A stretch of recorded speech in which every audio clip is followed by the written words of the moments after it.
সেজদা দিবেন, কল্লা ফালাই দিবে একদম। কথা বলেন, ওইদিকে ঘুরে তো ভালো করে মুনাদি করার সুযোগ দেয় না। তাড়াতাড়ি সরেন এখান থেকে, তাড়াতাড়ি সরেন, ধাক্কায় সরাই দেয়।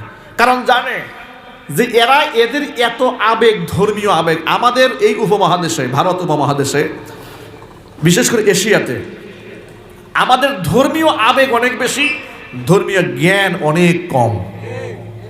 ধর্মীয় কি বেশি? আবেগ বেশি। কি কম? জ্ঞান কম। আবেগ, অনেক আবেগ, মারাত্মক আবেগ। নামাজ রোজার খবর নাই, এসকে ঠেলা একেবারে এখন জীবন দিয়ে ফেলবে। বলেন ঠিক কিনা? এটা হলো আবেগ। এই আবেগ দিয়ে কাজ হবে না, আবেগ দিয়ে কাজ হবে না। এখন আপনারা বলেন, যেখানে রসুল সেজদা নেন নাই, এমনকি নবীজি বেগানা মহিলার হাত জীবনেও স্পর্শ করেন নাই, সুবহানাল্লাহ বলেন। এটা আমার কথা না, রসুলের হাদিস শোনাই আপনাদেরকে।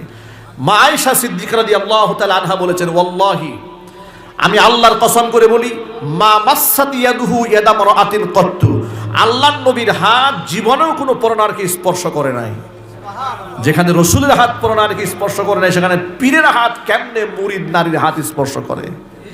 বলেন আপনারা, এই পীর সাহেবের মন কি আমার রসুলের চাইতে পবিত্র?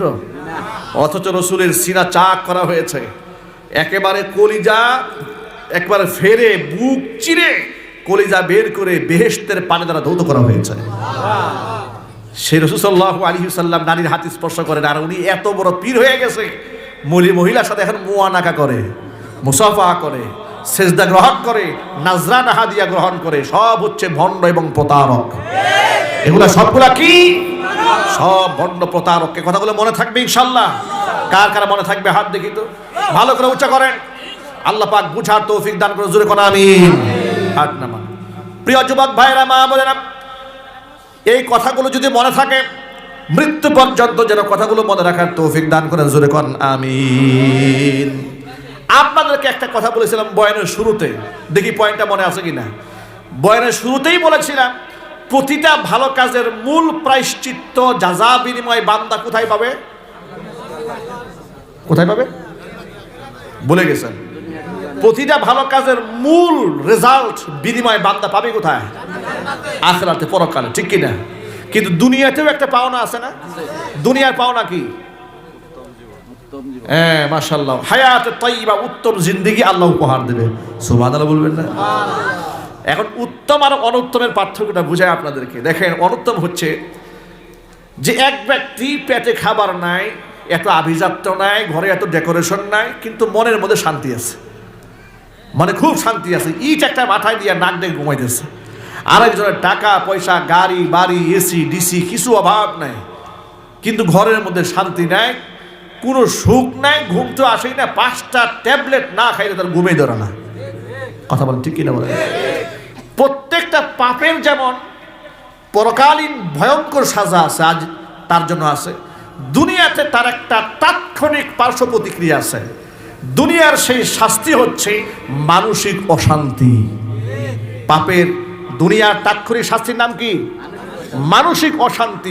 আল্লাহর কসম, পৃথিবীর কোন সুদখোর, ঘুষখোর, লম্পট, জেনাকার, বদমাশ কিংবা মানুষ হত্যাকারী, খুনি কোনোদিন তৃপ্তির সাথে রাত্রি যাপন করতে পারবে না। তার সুখ নাই। আপনি পৃথিবীর সেরা সুখী মানুষের কাছে গিয়ে দেখেন। আপনাদের কথা বলি, এই পৃথিবীর শ্রেষ্ঠ ধনীদের কাতারে আপনার নাম শুনেন বিল গেটস, নাম শুনেন নাই? কিছুদিন আগে এই বিল গেটস তার স্ত্রীকে তালাক দিয়ে ডিভোর্স হয়ে গেছে। আপনারাই বলেন, এই পৃথিবীর অর্থবিত্তই যদি সুখের মাপকাঠি হতো, এত বড় লোক যে পৃথিবীর সেরা ধনী, তার বউ তালাক হয় কেন? কথা বলেন আপনারা। হ্যাঁ, অশান্তি, বুঝে ফেলেছেন আপনারা। অশান্তি কি জুড়ে বলেন? অশান্তি। এই যে আমাদের মেয়েরা দেখবেন, ছেলেরা বিবাহ করার সময় সৌন্দর্যতাকে খুব প্রাধান্য দেয়, মানে সুন্দরী নারী না হলে চলবেই না। আছে না নাই? এরকম মনোভাব মনে এই এলাকায় নাই, সবারই আছে। মানে দেখে না নামাজি কিনা না বেনামাজি, পর্দা আছে না নাই, আল্লাহকে চেনে নাকি না চেনে দেখতে চায় না, শুধু দেখে চামড়া সাদা কিনা, চেহারা সুন্দর কিনা। কথা বলতে হবে ঠিক কিনা? এই ব্যাপারে একটা হাদিস আপনাদেরকে বলবো, যদি আপনাদের কষ্ট না হয়। আপনার কি বিরক্ত হচ্ছে নাকি? চলবে? দেখেন, আপনাকে বাস্তবতা আমি মিলাই দিছি হাদিসের সাথে। আল্লাহর হাবিব বলেন তুনকাহুল মারআতু লিআরবাইন, সাধারণত 4টি গুণ দেখে মেয়েদের বিবাহ হয়। একটা গুণ হচ্ছে লিমালিহা, তার সৌন্দর্য, লি জামালিহা, তার সৌন্দর্যতা দেখে। 2 নাম্বার গুণ হচ্ছে ওয়ালি মালিহা, তার সম্পদ দেখে, ফ্যামিলি ব্যাকগ্রাউন্ডটা কেমন, সম্পদটা কেমন দেখে। মেয়ের বাবার কয়টা গাড়ি আছে, কয় বিঘা জমির মালিক, 2 নাম্বার। 3 নাম্বার দেখে ওয়ালি হাসাবিহা, তার বংশ দেখে, কোন বংশ, কি খান বংশ না চৌধুরী বংশ ইত্যাদি দেখে, ঠিক কিনা? 3 নাম্বার। 4 নাম্বার ওয়ালি দীনিহা, রাসূল বলেন ধার্মিকতাও মানুষ দেখে। এই 4টা গুণ, এক হচ্ছে সৌন্দর্যতা, একটা হচ্ছে বংশ, এক হচ্ছে সম্পদ, এই 3টা, আর 4 নাম্বার হচ্ছে ধার্মিকতা। হুজুর বলেন এই 4টা গুণের মধ্যে ধার্মিকতার গুণকে তুমি প্রাধান্য দাও। যদি ধার্মিকতা প্রাধান্য দেওয়ার পরে এর সাথে সৌন্দর্যতা অ্যাড হয়, এর সাথে সম্পদ অ্যাড হয়, এর মধ্যে আভিজাত্য অ্যাড হয়, বংশমর্যাদাও ভালো, টাকা পয়সাও ভালো, দেখতেও সুন্দরী, দিনদার, 4টা যদি একসাথে পাওয়া যেত, সোনায় সোহাগা, দুধে আলতা, কথা বলেন ঠিক কিনা? কিন্তু মানুষ তার পাশে পদে মিলে আর হবে না। এটা কি হবে কখনো সম্ভব? সব একসাথে হবে না। কিন্তু প্রাধান্য সর্বপ্রথম আপনাকে যেটা বিবেচনায় একদম ইম্পর্টেন্ট ভাবে, গুরুত্বের সাথে সবচেয়ে বেশি প্রাধান্য দিবেন কোন গুণটা? দিনদারিতে আছে কিনা, নামাজ পড়ে কিনা, পর্দাপুশিতে আছে কিনা, আল্লাহর ভয় অন্তরে আছে কিনা, ঠিক কিনা বলেন? এটা যদি থাকে, দেখবেন স্বামীর সংসারে এসে এই স্ত্রীর মাধ্যমে এই সংসারটা একটা সুখের সংসার হবে। আর যদি দিন না থাকে, আখলাক না থাকে, চরিত্র না থাকে, টাকা আছে, সম্পদ আছে, সৌন্দর্যতা সব আছে, সংসারে শান্তি থাকবে না, কথা বলেন ঠিক কিনা? পুরা পেস্ট লেগে যাবে। এই যে পরিমণি দেখেই মানুষ পাগল হয়ে যায়, যদি এলাকার লোকেরা পরিমণি চিনেই না। সে ওই দিন পত্রিকাতে পড়লাম যে উনি নাকি ইতোমধ্যে ঘোষণা দিয়ে 5টা স্বামী চেঞ্জ করছে। যুবকদের জন্য একটা বড় শিক্ষা, যারা শুধু চামড়া দেখেন আর স্ক্রিন দেখেন, এখান থেকে শিক্ষা গ্রহণ করেন। এগুলা দেখে কোনো লাভ নাই, এগুলোর মধ্যে নূর থাকে না, এর মধ্যে রুহানিয়াত থাকে না, কথা বলেন ঠিক কিনা? এই জন্য আল্লাহ সুবহানাহু ওয়া তাআলা আমাদের মা বোনদেরকে পর্দানিশীল হওয়ার তৌফিক দান করেন, জোরে বলেন আমিন। আর যারা এখানে যারা মেয়ের বাবা আছেন, তারাও পাত্র সিলেক্ট করার সময় একটা মূলনীতি আপনাদেরকে বলে দিই। নবী করিম সাল্লাল্লাহু আলাইহি সাল্লাম বলেছেন, তোমার মেয়ে যদি উপযুক্ত বালেগা হয়ে যায়, তোমার মেয়ের জন্য যদি এমন পাত্রের পক্ষ থেকে বিবাহের প্রস্তাব আসে যার দিনদারিতায় তুমি সন্তুষ্ট, আমি আবার বলছি, তোমার মেয়ের জন্য যদি এমন পাত্রের সম্বন্ধ আসে যার ধার্মিকতায় তুমি সন্তুষ্ট, যার আখলাক এবং চরিত্রে তুমি সন্তুষ্ট, তুমি এই প্রস্তাব ডিনাই করো না, অস্বীকার করো না। হুজুরে কান সুবহানাল্লাহ। আল্লাহ পাক এই কথাগুলো আমাদের বুঝার তৌফিক দান করেন। এখন মূল কথায় ফিরে আসি।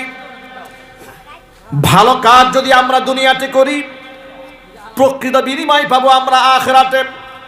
কিন্তু দুনিয়াতে আল্লাহ পাক প্রথম বিনিময় দেবেন, সেই বিনিময়ের নাম হচ্ছে উত্তম জিন্দেগি। দুনিয়াতে যদি কেউ পাপ কাজ করে, প্রকৃত সাজা ভোগ করবে সে আখিরাতে। কিন্তু দুনিয়ার একটা সাজা হচ্ছে মানসিক অশান্তি। আল্লাহ পাক যেন আমাদের অন্তরে শান্তি ঢেলে দেন, জোরে কোন আমিন, আরো চিল্লাই কোন আমিন। এই জন্য শান্তি আসে আল্লাহর গোলামিতে, আল্লাহ পাকের দাসত্বে। আরেকটা বড় প্রাপ্তি হচ্ছে যে পৃথিবীতে যদি আপনি আল্লাহর গোলাম হওয়ার পরে দুনিয়াতেও কোনো মুসিবতে আটকে যান, আল্লাহ পাক সেই দুনিয়ার বিপদ থেকেও আপনাকে বাঁচাইয়া দেবে। ছোট্ট একটা ঘটনা বলে মাহফিলের শেষ দিকে আমি যাব। আল্লাহর নবীর বিখ্যাত সাহাবী আব্দুল্লাহ ইবনে উমর রাদিয়াল্লাহু তাআলা আনহু, তিনি হাদিসটা বর্ণনা করেছেন। তিনি বলেন, আমরা একদিন নবীজি সাল্লাল্লাহু আলাইহি সাল্লামের সামনে বসে আছি। নবীজির সামনে যখন বসে আছি, নবীজি আমাদের সামনে একটা কাহিনী শোনালেন। হুজুর বলেন, ও সাহাবীরা শোনো, সালাসাতু নাফারিম মিম্মান কানা ক্বাবলাকুম, তোমরা এই পৃথিবীতে আগমন করার পূর্বে বনী ইসরাঈল সম্প্রদায়ের 3 জন ব্যক্তির সাথে ঘটে যাওয়া চমৎকার একটা ঘটনা তোমাদেরকে শোনাই। বনী ইসরাঈল সম্প্রদায়ের 3 জন ব্যক্তি রাস্তা দিয়ে হেঁটে দূর কোথাও যাচ্ছিল। পাহাড়িয়া গিরিপথ বেয়ে বেয়ে তারা চলে যাচ্ছে। সারাদিন চলার পরে সন্ধ্যা যখন ঘনিয়ে এসেছে, তারা আকাশের দিকে তাকায়, দেখে আকাশে বিদ্যুৎ চমকাচ্ছে, বৃষ্টি হওয়ার সম্ভাবনা আছে, ভারী বর্ষণ হতে পারে। এখন যদি রাতের বেলায় চলতে থাকি, রাতটা মোটেও নিরাপদ হবে না। কোনো মতে রাতটা যদি কাটিয়ে দিতে পারতাম কোনো একটা জায়গায় গিয়ে আশ্রয় নিয়ে, তাহলে সকালবেলা আমরা এখান থেকে বের হয়ে যেতে পারতাম। কিন্তু আশ্রয় নেবে কোথায়? এখন এই বর্তমান জমানায় পৃথিবী উন্নত হয়েছে, শহর নগর বন্দরগুলো অনেক আপগ্রেড হয়েছে। এখন দেখবেন আবাসিক হোটেল পাওয়া যায় থাকার জন্য, ঠিক কিনা? কিন্তু হাজার হাজার বছর আগে কি এই নিজাম ছিল? ছিল না। এখন তারা থাকবে কোথায়? পাহাড়িয়া গিরিপথ বেয়ে তারা চলছে, বাড়ি ঘর নাই। তখন সিদ্ধান্ত নিলেন, ওই যে বিরাট পাহাড় দেখা যায়, এই পাহাড়ের মধ্যে গুহা থাকে। বড় বড় পাহাড়ে কি থাকে? বড় বড় গুহা থাকে। যে আমরা এই গুহায় গিয়া কোনো মতে রাতটা কাটাই দিই, সকালবেলা এখান থেকে বের হয়ে যাবো। হাত্তা আওয়াহুমুল মাবিতু ইলা গারিন, হাদিসের বর্ণনা যে রাত্রি যাপন করার কারণে তারা পাহাড়ের গুহায় আশ্রয় নিতে বাধ্য হলেন। তারা পাহাড়ের গুহায় ঢুকলেন। রাতের বেলায় ভারী বর্ষণ হলো। পাহাড়ের উপর থেকে বড় একটা পাথরের খণ্ড গড়াতে গড়াতে গড়াতে গড়াতে এসে এই তিনজন ব্যক্তি যেই গুহায় আশ্রয় নিয়েছে গুহার মুখের মধ্যে এসে আটকায় গেল। এখন কত বড় একটা পাথরের টুকরা, এটা গড়ায় সামনে এসে পড়ছে। বের হওয়ার কোনো রাস্তা আছে? বের হওয়ার কোনো উপায় নেই। এখন তিনজনে মিলে সিদ্ধান্ত নিলেন, এমন একটা জায়গায় এসে আটকা পড়েছি, আমরা যদি এখানে খাবার পানীয় না পেয়ে, না খেয়ে, না পেয়ে, না অক্সিজেন গ্রহণ করে আমরা যদি এখানে মরে গলে হাড্ডিসার হয়ে যায়, পৃথিবীর কেউ জানতেও পারবে না। কিন্তু আমাদের সাহায্য তো করার কোনো লোক নাই। যতই চিৎকার চেঁচামেচি করি, মানুষ তো জানবেই না যে আমরা এখানে আশ্রয় গ্রহণ করেছি। বড় পেরেশান হয়ে গেলেন। কিন্তু তিনজন ব্যক্তি আল্লাহর উপর ছিলেন, তাদের দৃঢ় বিশ্বাস ছিল, অনেক ঈমান ছিল তাদের আল্লাহর উপরে। তারা তিনজনের সিদ্ধান্ত নিলেন, বিপদ যত বড়ই হোক না কেন, মানুষ যদি এই বিপদে সাহায্য করতে নাও পারে, এমন একজন সত্তা আছেন যিনি আমাদের সাহায্য করতে পারেন, তিনি কে? তারা তিনজনে পরামর্শ করলেন, আচ্ছা কাজ করি, আমরা আজকে আল্লাহর কাছে আমাদের জীবনের সবচেয়ে ভালো কাজের বিনিময়ে আল্লাহর কাছে আজকে পানাহা চাবো, যেটা আমরা একমাত্র আল্লাহর খুশির জন্য করেছি আমাদের জীবনে। এমন একটা কাজের বিনিময়ে আমরা প্রত্যেকেই আপন আপন জায়গা থেকে আল্লাহর কাছে পানাহা চাবো যে আল্লাহ, এই কাজটা আমি তোমার খুশির জন্য করেছিলাম, অতএব আমাদেরকে নাজাত দাও। প্রথম ব্যক্তি আল্লাহর কাছে হাত তুলেছে। প্রথম ব্যক্তি আল্লাহর কাছে হাত তুলে বলছে, রব্বুল আলামিন, আমার বাড়িতে বহু লোকেরা দিন মজুরের কাজ করতো, খেত খামারে আমার অধীনস্থ লোকেরা কাজ করেছে। প্রত্যেকটা শ্রমিককে আমি তাদের ন্যায্য পাওনা দিয়ে বিদায় করে দিতাম। একবার আমি সমস্ত দিন মজুরদেরকে আমি ন্যায্য পাওনা দিয়ে বিদায় করলাম, পারিশ্রমিক দিয়ে দিলাম। কিন্তু একজন শ্রমিক পারিশ্রমিক না নিয়ে আমার বাড়ি সে বিদায় হয়ে গেল। আমি বড় পেরেশান হয়ে গেলাম। মানুষের হক, বান্দার হক, গরিবের হক, কামলার হক, দিন মজুরের হক, এটা যদি আমি ঠিক মতো পৌঁছাতে না পারি তো আল্লাহর আদালতে আমাকে তো আসামি বনে যেতে হবে। আমি বড় পেরেশান হয়ে গেলাম। কিন্তু খোঁজখবর নিয়ে টাকা তার পর্যন্ত পৌঁছে দেওয়া মোটেও সম্ভব হলো না। তখন আমি একটা কাজ করলাম, ওই টাকা দিয়ে ওই ব্যক্তির নামে বেশ কিছু সম্পদ গড়লাম। যেমন আমি গাভী কিনলাম, গাভীর বাচ্চা হলো, ওটা বিক্রি করলে উট কিনলাম, উটের বাচ্চা হলো। ভেড়া বকরি দুম্বা কিনে একেবারে মাঠ ভরে ফেললাম ওই টাকা দিয়ে। এত বেশি বরকত হলো ওই টাকায়। অনেক দিন পরে ওই লোকটা আমার বাড়িতে এসে আমার কাছে পাওনা চাইলো। আমি তখন তাকে বললাম, আল্লাহর বান্দা, ওই যে মরু প্রান্তরে তাকাই দেখো, যত ভেড়া বকরি দুম্বা মিসপাল যা দেখতে পাও সব তোমার পারিশ্রমিক, তোমার কামাই করা ফসল নিয়ে যাও। লোকটা অবাক বিশ্ব আমাকে জিজ্ঞেস করলো, আতাস্তাহজিউবি, ভাই আপনি কি আমার সাথে ঠাট্টা করেন, বিদ্রুপ করেন গরিব মানুষ বলে? আমি ভাই আপনার কাছে সামান্য কয়েকটা টাকা, আর আপনি আমাকে এতগুলো উট দেখাই দিচ্ছেন, এতগুলো গরু দেখাই দিচ্ছেন, ছাগল দেখাই দিচ্ছেন, মানেটা কি? তিনি বলেন, আল্লাহর বান্দা শোনো, আমি তোমার সাথে ঠাট্টা বিদ্রুপ করিনি। তোমার রেখে দেওয়া আমানত, তোমার রেখে দেওয়া সম্পদ নিয়ে আমি বড় পেরেশান হয়ে গিয়েছিলাম। আমি কেমনে তোমার কাছে পৌঁছাই? পেরেশানি থেকে মুক্ত হওয়ার জন্য এই পন্থায় অবলম্বন করলাম। তোমার টাকা দিয়ে তিল তিল করে সম্পদগুলো আমি করেছি। এখানে আমার কোনো হক নাই, একমাত্র আল্লাহর সন্তুষ্টি কল্পে তোমার জন্য জমা করেছি। সম্পদগুলো নিয়ে তুমি বাড়ি চলে যাও। লোকগুলো সব সম্পদ নিয়ে বাড়ি চলে গেল। রব্বুল আলামিন এই কাজটি যদি একমাত্র তোমার খুশির জন্য করে থাকি, তিনজন ব্যক্তি আজকে আমরা গুহার মধ্যে আটকা পড়ে গেছি। আমরা বড় জীবন সংকটে আছি, মেহেরবানি করে এই বিপদ থেকে আল্লাহ তুমি আমাদের উদ্ধার করে দাও। নবী করিম সাল্লাল্লাহু আলাইহি সাল্লাম বলেন, আল্লাহর কাছে দোয়া করতে দেরি হলো কিন্তু কবুল হতে দেরি হলো না, সাথে সাথে আল্লাহ রাব্বুল আলামিন পাহাড়ের গুহার মুখ থেকে বড় পাথরের টুকরাকে কিঞ্চিত পরিমাণ দূরে সরিয়ে নিলেন। কিন্তু যতটুকু সরেছে বের হওয়া সম্ভব নয়। আজকে আমাদের সমাজে তো গরিব এতিম অসহায়কে ঠকাতে পারলে আমরা নিজেদেরকে খুব জ্ঞানী মনে করি, ঠিক কিনা বলেন? যদি শ্রমিকদেরকে ঠকানো যায় আমরা অনেক কি মনে করি? জ্ঞানী মনে করি। আল্লাহ আমাদের হেফাজত করুন, জোরে কোন আমিন। দ্বিতীয় ব্যক্তি হাত তুললেন, রব্বুল আলামিন আমার একজন সুন্দরী চাচাতো বোন ছিল, আমি তার প্রতি এত দুর্বল ছিলাম, প্রেমাসক্ত ছিলাম, তাকে আমি বহুবার কুপ্রস্তাব দিয়েছি কিন্তু আমার সেই বোনটি রাজি হয় নাই।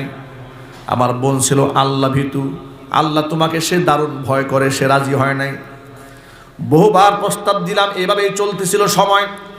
ইতোমধ্যে গোটা এলাকার মধ্যে দুর্ভিক্ষ দেখা দিল, এলাকার মানুষের মধ্যে অভাব অনটন দুর্ভিক্ষ চলে আসার পরে আমার সেই বোনটি আমার কাছে এসে আশ্রয় গ্রহণ করলো, আমার কাছে সাহায্য চাইলো, বললো ভাই আমাদের পরিবারের সদস্যরা না খেয়ে আছে, বড় কষ্টে আছে, দুঃখ দুর্দশায় আছে, তুমি তো একটা সম্পদশালী ব্যক্তি, তুমি যদি একটু আমাদেরকে সাহায্য করো তাহলে আমাদের পরিবারের পরিজন মানুষগুলা খেয়ে বেঁচে থাকতে পারে।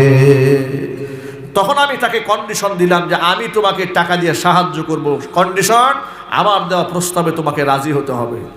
তখন সে আমার প্রস্তাবে নিরুপায় হয়ে রাজি হলো।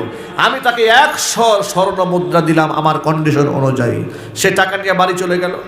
আমার দেওয়া কন্ডিশন অনুযায়ী নির্ধারিত তারিখে যখন আমি তার সাথে মিলিত হতে গেলাম, আমি যখন একই রুমে, হাদিসের মধ্যে ভিন্ন বর্ণনা আসছে যে তার হাতকে স্পর্শ করেছি, আরেকটি হাদিসের মধ্যে এসছে হাত্তা জালাস্তু বাইনা রিজলাই, হাত তার দুই উরুর মাঝখানে আমি বসেও গিয়েছি।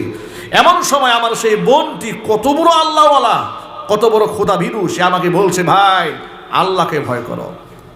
সুবহানাল্লাহ বলবেন না? ভাবা যায় কত বড় ঈমানদার লোকটি। বলে রব্বুল আলামিন এমন অবস্থার মধ্যে যখন আমার বোন আমাকে বলল আল্লাহকে ভয় করো, সাথে সাথে আমি সেখান থেকে বের হয়ে আসলাম। এই ঘটনা পৃথিবীর কেউ জানতো না, একমাত্র তুমিই জানো। একটা টাকা আমি ফেরত নেই নাই। আমি যদি একমাত্র তোমার খুশির জন্য এই কাজটা করে থাকি, আল্লাহ আজকে যে বিপদের মধ্যে পড়েছি, বিপদ থেকে আমাদেরকে বাঁচিয়ে দাও।